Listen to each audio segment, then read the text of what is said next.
25। চারদিক রোদে ঝলমল করছে, আর আধ মাইলটাক মাত্র হেঁটে যাওয়ার পর দশকন্যা মহল্লায় দশকন্যা তীর্থে এসে পৌঁছলাম। নর্মদার তট হতে প্রায় 100 গজ দূরে গ্রামের মধ্যে এই মন্দির। মন্দিরের দরজা খোলাই ছিল। মন্দিরে পুরোহিত পূজার জন্য ফুল তুলছিলেন। মন্দিরের চারপাশে জুঁই, জাতি, নীল, অপরাজিতা, গাঁদা ও করবী ফুল ফুটে থাকলেও জবা ফুলেরই গাছ বেশি। তাই রাঙা জবার শোভায় মন্দিরের এক অপরূপ শোভা ফুটে উঠেছে। মন্দিরের মধ্যে একটি মধু পিঙ্গল বর্ণের শিবলিঙ্গকে ঘিরে 10টি কন্যকা মূর্তি স্থাপিত, সবই পাষাণ বিগ্রহ। ফুল তুলে এসে পুরোহিতজি আমাদেরকে বললেন, সর্ব পাপহরং পুণ্যং দশকন্যেতি বিশ্রুতম মহাদেব কৃতং পুণ্যং সর্বকর্ম ফলপ্রদম। অর্থাৎ এই সর্বকাম ফলপ্রদ দশকন্যা তীর্থের নির্মাতা স্বয়ং মহাদেব। তিনি ব্রহ্মার গুণান্বিতা 10 কন্যাকে বিবাহ করে তাদের সঙ্গে নিয়ে নর্মদা তটে ভ্রমণ করতে করতে এখানে এসে উপস্থিত হন। সেই সময় এখানে 10 জন সাংখ্য শাস্ত্রের সুপণ্ডিত ব্রাহ্মণ বাস করতেন। তারা প্রকৃতি পুরুষ তত্ত্বের আলোচনায় সময় ক্ষেপ করতেন এবং মনে মনে নিজেদেরকে সাংখ্য যোগী বলে ভাবতেন। মহাদেব বৃদ্ধ ব্রাহ্মণের বেশ ধারণ করে ব্রহ্মার কন্যাদেরকে রূপ ও লাবণ্যবতী যুবতীর বেশ ধারণ করিয়ে সেই ব্রাহ্মণদের কাছে এসে বললেন, हे ब्राह्मणों, मैं बूढ़ा हो चुका हूँ। ये 10 कन्याएं हैं, पुत्र कोई नहीं। इस शरीर का क्या भरोसा। मैं इन कन्याओं का विवाह देना चाहता हूँ। आप तपस्वी है, वैराग्यवान है। आप इन कन्याओं को स्वीकार कर ले तो बड़ी कृपा हो। কন্যাদের অসাধারণ রূপ লাবণ্য এবং সৌন্দর্য দেখে পণ্ডিতরা সাগ্রহে সম্মতি জানালেন। তদনুযায়ী একই দিনে একই লগ্নে 10 কন্যাকে পাত্রস্থ করার জন্য সেই বৃদ্ধ ব্রাহ্মণ বেশী মহাদেব গ্রামবাসীদের সাহায্য নিয়ে একটি বড় বিবাহ মণ্ডপ সাজালেন। কিন্তু গোল বাঁধল পাত্রী নির্বাচন নিয়ে। রূপমুগ্ধ পণ্ডিতরা প্রত্যেকেই প্রত্যেককে বিবাহ করতে চান। বৃদ্ধ ব্রাহ্মণ তাদেরকে সবিনয়ে জানালেন, প্রকৃতি পুরুষ তত্ত্ব মনন করতে করতে আপনাদের আন্তর সংযমন হয়ে গেছে বলে মনে করেছিলাম, কিন্তু এখন দেখছি আপনারা মোটেই তপস্বী নন। কেতাবী বিদ্যা এবং পাণ্ডিত্যের চেয়ে তপস্যার মূল্য অনেক বেশি। ইন্দ্রিয় সংযম, লোভ জয় এবং চিত্তশুদ্ধি তপস্যা ছাড়া হয় না। এই বলে সেই বৃদ্ধ ব্রাহ্মণ এবং 10 কন্যা মুহূর্তে অন্তর্হিত হয়ে গেলেন। তদ্দণ্ডেই সেখানে দৈববাণী হল, পাণ্ডিত্যাভিমানী ব্রাহ্মণের দল, আমরা 10 কন্যাকে তার পরিচয় শ্রবণ করো। ভীমা দেবী হিমাদ্রৌতু শুদ্ধি হি কপালমোচনে শঙ্খোদ্ধারে ধ্বনির্নামা ধৃতিঃ পিণ্ডাড়কে তথা মন্মথা হেমকূটা তু কুশদ্বীপে কুশোদকা গায়ত্রী वेदवदने पार्वती शिवसन्निधौ शूलेश्वरी भृगुक्षेत्रे भृगौ सौभाग्यसुन्दरी सर्वगा सर्वभूतेषु द्रष्टव्या सर्वतो भुवि। অর্থাৎ হিমালয়ে যিনি ভীমা দেবী, কপাল মোচনে যিনি শুদ্ধি, শঙ্খদ্বারে যিনি ধ্বনি, পিণ্ডারকে যিনি ধৃতি, হেমকূট পর্বতে যিনি মন্মথা, কুশদ্বীপে যিনি কুশোদকা, বেদমুখে যিনি গায়ত্রী, শিবসন্নিধানে যিনি পার্বতী, ভৃগুক্ষেত্রে যিনি শূলেশ্বরী এবং ভৃগুতে যিনি সৌভাগ্য সুন্দরী নামে প্রসিদ্ধা, আমরা 10 কন্যা সেই আদ্যাশক্তিরই বিভূতি। আমরা সর্বভূতাধিষ্ঠাত্রী এবং ভূতলে সর্বত্রই দৃশ্যমানা।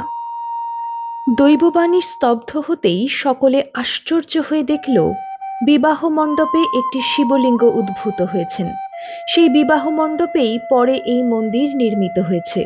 মন্দিরের মধ্যেই সেই শিবলিঙ্গই বিরাজমান। এখানে তপস্যা করলে সিদ্ধি লাভ হয়। 26। আমরা দশকন্যকা তীর্থে প্রণাম এবং হারা নর্মদে ধ্বনি দিতে দিতে মন্দিরকে প্রদক্ষিণ করে তটে উঠে হাঁটতে লাগলাম। এখানে দেখছি নর্মদা বিপুল আকারা।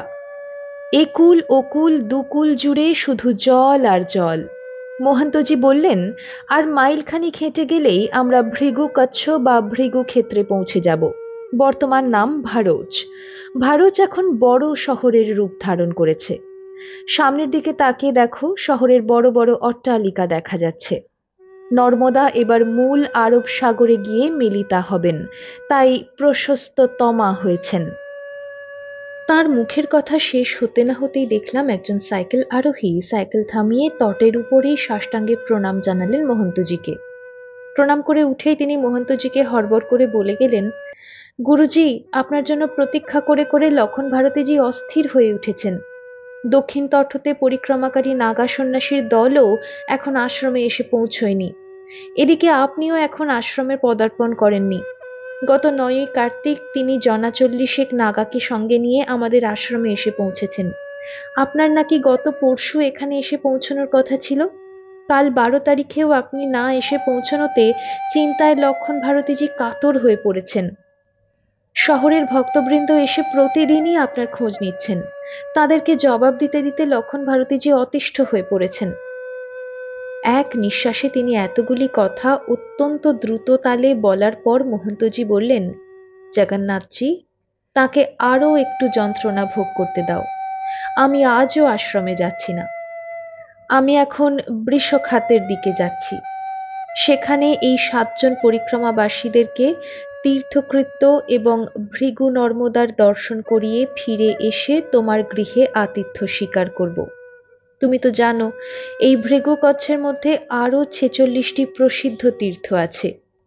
সেগুলি আমার সাথীরা দর্শন না করলে এদের জীবনের প্রথম পরিক্রমা সম্পূর্ণ হবে না। আশ্রমের চৌহদ্দির মধ্যে ঢুকে গেলে আমি আর বেরোতেই পারবো না। দরকার হলে আরও ২ দিন তোমাদের বাড়িতে এদেরকে নিয়ে আমাকে থাকতে হবে। আমাকে দেখিয়ে তিনি বললেন, এই বাঙালি বাবা সুদূর বাংলাদেশ থেকে পরিক্রমা করতে এসেছেন। মা নর্মদার ইচ্ছাক্রমে আমাদের দলের সঙ্গে পথিমধ্যে এর দেখা হয়েছে। লক্ষ্মণ ভাইয়া স্বয়ং প্রধান সাধক হয়েও এই নূতন পরিক্রমাবাসীদেরকে হরিধামে ছেড়ে দিয়ে দক্ষিণ তটাগত নাগা সন্ন্যাসীদের টানে আগে ভাগে ভারতে এসে পৌঁছে গেছেন। দেখবে, আমি আশ্রমে না পৌঁছানো পর্যন্ত তাদের কারো দেখা মিলবে না।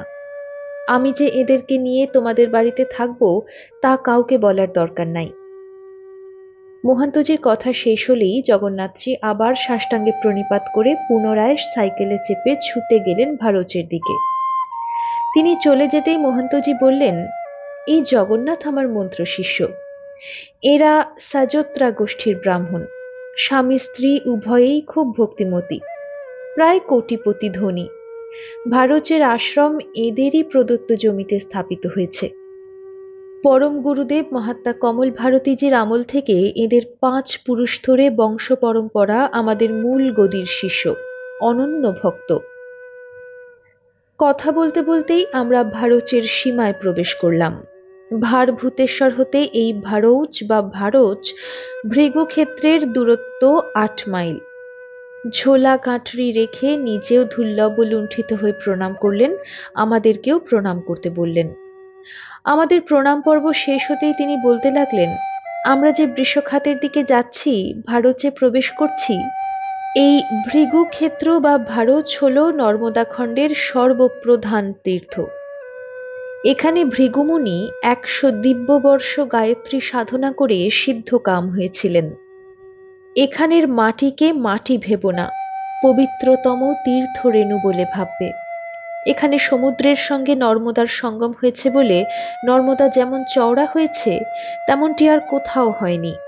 সমুদ্রের সন্নিকটবর্তী বলে এখানকার জল ঈষৎ লবণাক্ত হলেও পান করা চলে। এখান হতে ক্রমশ নিচের দিকের জল আর মুখে দেওয়া যায় না।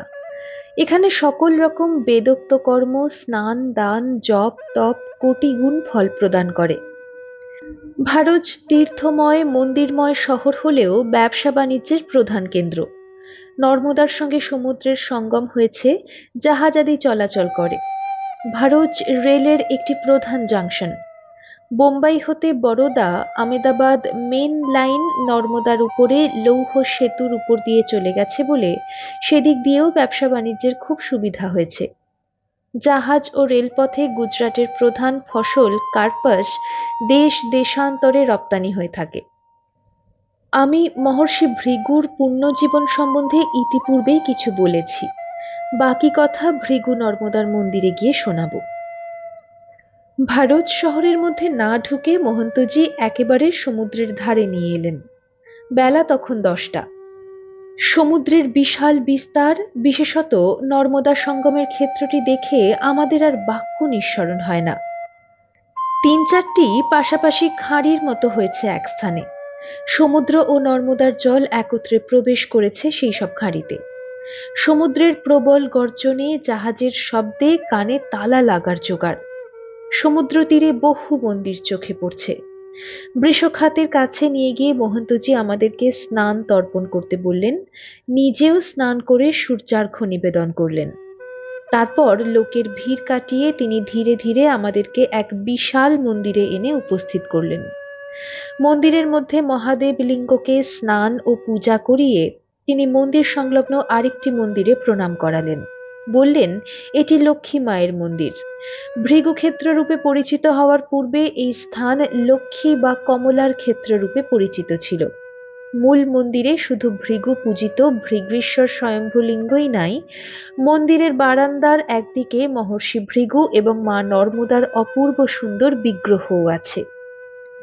এই দুই বিগ্রহের সামনে আছে এক বিরাট কচ্ছপ, অষ্টধাতু নির্মিত।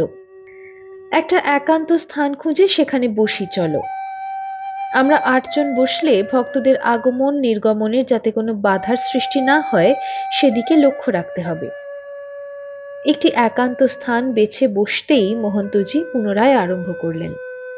এই ভৃগু ক্ষেত্রের বৃষখাতে বসে মহর্ষি ভৃগু যখন কঠোর তপস্যা করেন তখন তার আহার ছিল না, আনন্দানুভূতি ছিল না। তিনি একখণ্ড কাঠ বা পাথরের মতো নিশ্চল ভাবে তপস্যা করতেন। একবার উমা ও মহেশ্বর গমন পথে যেতে যেতে মহর্ষি ভৃগুর উগ্র তপস্যা মূর্তি দেখে জিজ্ঞাসা করেন, ওই তপোধন কে? মহাদেব বলেন, ভৃগুর্নাম মহাদেবী তপস্তত্ত্বা সুদারুণম দিব্যবর্ষ সহস্রং তু মম ধ্যান পরায়ণঃ। মহাদেবী, ইনি মহাভাগ ভৃগু। ইনি দিব্য সহস্র বৎসর আমাতে ধ্যান নিবিষ্ট রয়েছেন। ইনি মাসে মাসে কুশাগ্রে করে বাড়ি বিন্দু মাত্র পান করেন। এই কথা শুনেই মহাদেবী ক্ষুব্ধ কণ্ঠে বললেন, হে বৃষধ্বজ, সত্য সত্যই আপনি উগ্রকর্মা, আপনার কারুণ্য নাই। আপনি দুরারাধ্য এবং সর্বভূত ভয়ঙ্কর। ওই ব্রাহ্মণ দিব্য সহস্র বৎসর আপনাতে ধ্যান নিবিষ্ট থাকলেও এখনো পর্যন্ত আপনি তুষ্ট হতে পারলেন না।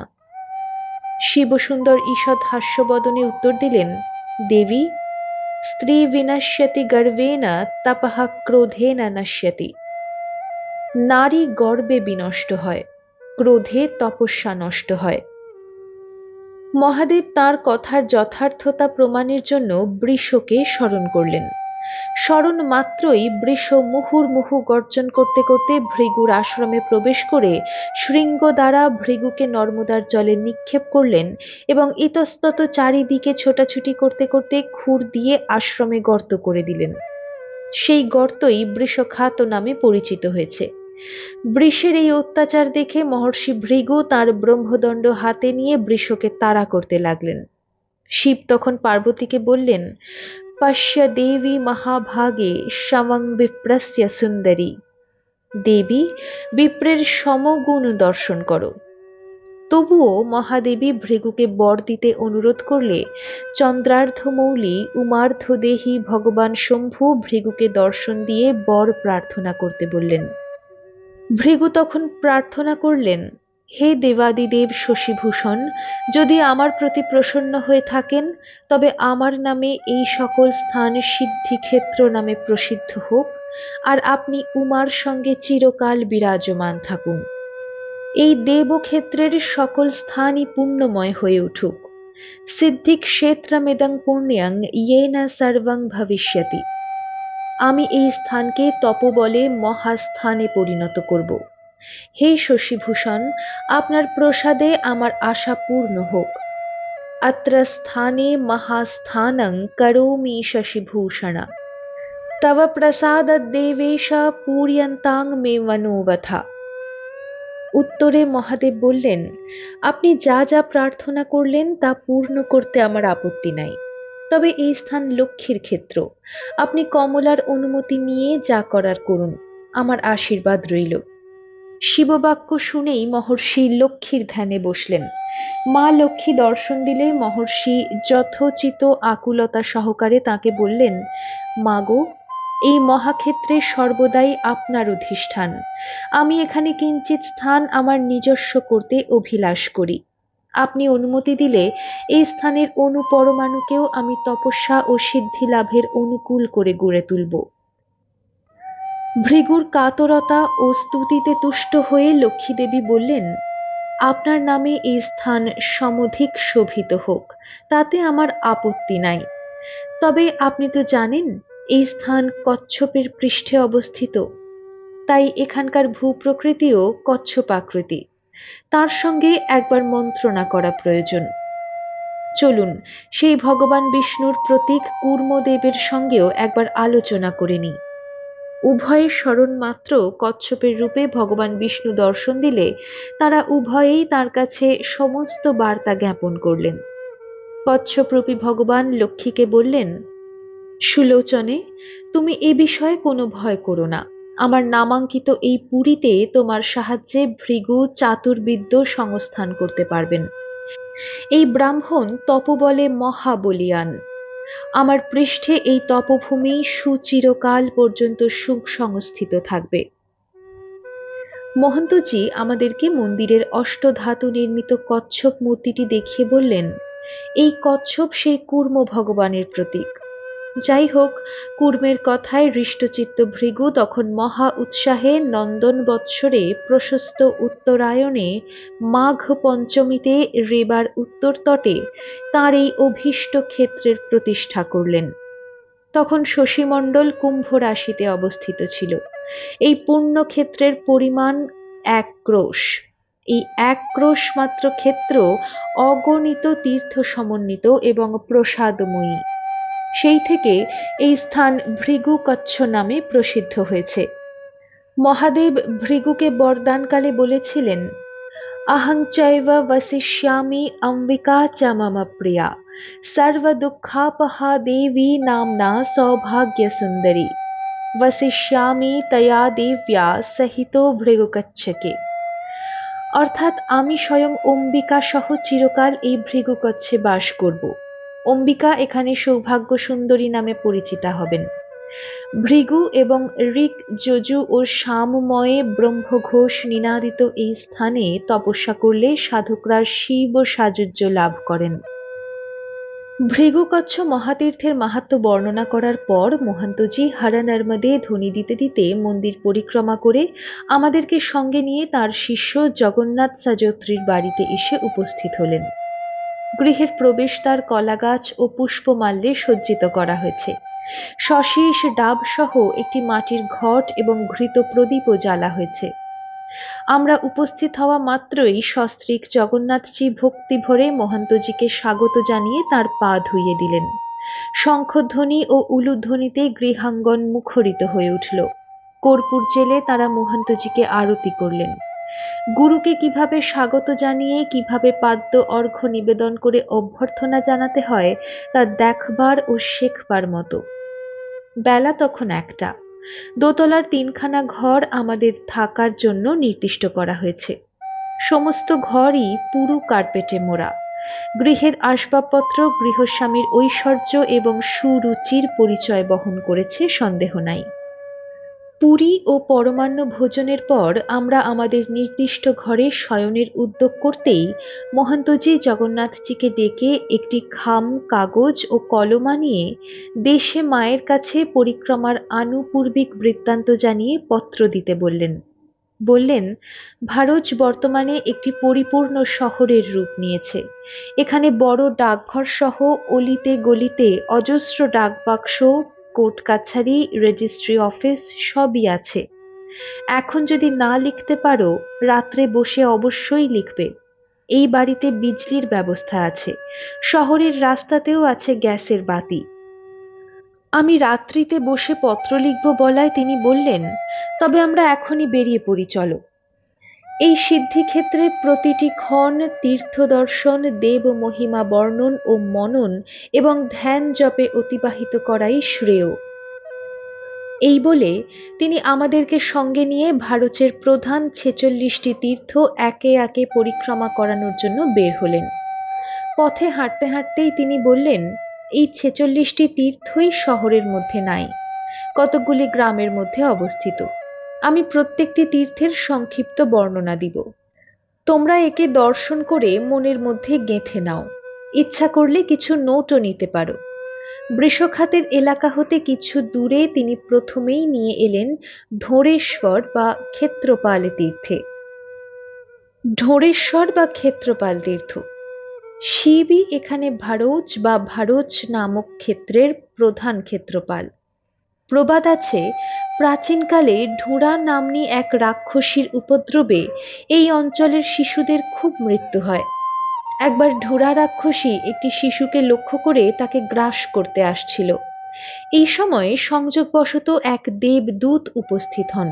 তিনি ঢোঁড়াকে দেখতে পেয়ে শাসন করেন, বলে, এখানে ঢোড়েশ্বর মহাদেব বিরাজ করছেন, এখানে কখনো এসো না। অতঃপর এই গ্রামে প্রবেশ করলে তোমাকে কঠোর দণ্ড দেওয়া হবে। সেই দণ্ডে ঢোঁড়া এই গ্রাম থেকে চলে যায়। এখানে ঢোড়েশ্বর দর্শন করলে ভূত প্রেত পিশাচের কুদৃষ্টি হতে শিশুরা রক্ষা পায়।